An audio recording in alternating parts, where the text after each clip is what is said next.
In this short tutorial, I will show you how to fix the issue of not being able to delete apps on your iPhone. If you have been trying to delete an app from your device but it's not working, don't worry. There are a few steps you can take to troubleshoot and resolve this problem. To get started, open up the Settings app on your iPhone, scroll down and tap Screen Time. After that, scroll down again and tap Content and Privacy Restrictions.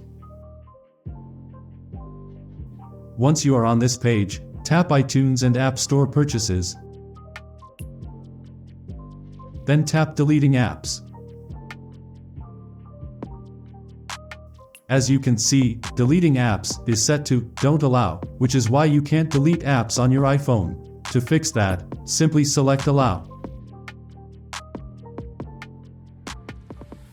Now you can exit the Settings app and see if it fixes your problem. To delete an app, first tap and hold the app icon on your home screen. Then tap Remove App. And finally tap Delete App. If you still can't delete apps, try restarting your iPhone by turning it off and then back on again.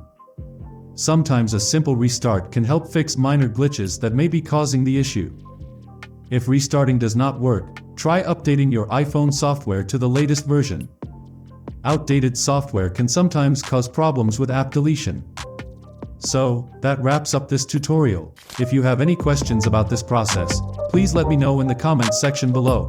If this video helped you out, please give it a big thumbs up and subscribe to this channel for more tutorial videos like this one. Thank you so much for watching, and have a good day.